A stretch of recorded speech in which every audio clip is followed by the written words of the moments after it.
you know that the only nuclear conflict we had with the Soviet Union was the Cuban Missile Crisis?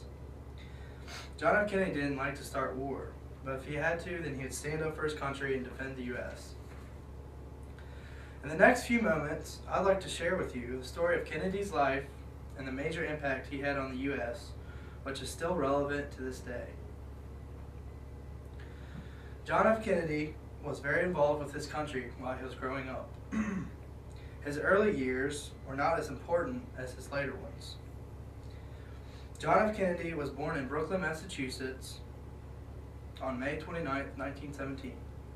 He was the son of Joseph Patrick Kennedy and Rose Fitzgerald. His parents were involved in politics, so JFK was born into politics at a very young age. In 1940, Kennedy graduated from Harvard University with a degree in science. Kennedy was also a profound writer in which he published Why England Slept and Profiles in Courage. In 1941, John joined the Navy when she was an officer of intelligence. Kennedy served in the Navy for 5 years and served as a lieutenant for PT boats in Florida. Kennedy first started his career in journalism after he served in the Navy. He was an active journalist around the U.S. and abroad in Europe. His journalism job is what drew him closer to what he was going on in the world and got him involved in politics. Kennedy joined the Democratic Party and became elected by the House of Representatives in 1946. He was a supporter of Harry S. Truman.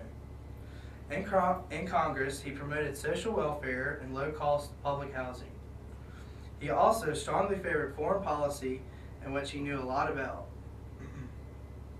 In 1960, Kennedy runs for president. He ran against Richard Nixon in the 1960 election. Kennedy was for the Democratic Party, and he chose Lyndon B. Johnson to run under him. Kennedy was Roman Catholic, and no Roman Catholic had ever been president. Kennedy, at age 43, was the second youngest president in U.S. history. In his inaugural address, he said, "Ask not what your country can do for you, but rather what you can do for your country." This speech later led to what is called the Peace Corps, where 10,000 young people went to serve in Africa, Asia, and Latin America. My third point for today is Kennedy is introduced to the CIA plan, which was to invade Cuba. After Dwight D. Eisenhower was president, there was someone who had to take over and control this plan, and it had to be Kennedy. Kennedy and his advisors called to set up a naval blockade in Cuba to prevent the Soviet Union to come in and destroy Cuba. Kennedy wanted Fidel Castro gone and didn't want to be known as soft on communism. The Cuban Missile Crisis was the event where the U.S. and the Soviet Union had nuclear conflict. This crisis also led to the early development of the Cold War.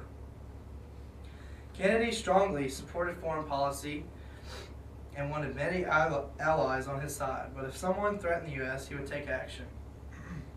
He strongly supported South Korea, and there's a statement that Kennedy says, "No other challenge is more deserving of our effort and energy. Our security may be lost piece by piece, country by country." Kennedy, then in Dallas, Texas, was shot and assassinated on Elm Street in Dallas, Texas on November 26, 1963. Lee Harvey Oswald assassinated Kennedy in his limousine going down the street in Dallas, Texas. And on November 21st, 1963, Lee Harvey Oswald was killed by Jack Ruby on his way to the county jail. In conclusion, although Kennedy was assassinated, while he was president, he established many allies in foreign countries that we still have today. His leadership qualities are also admired, and his civil rights movement will never be forgotten.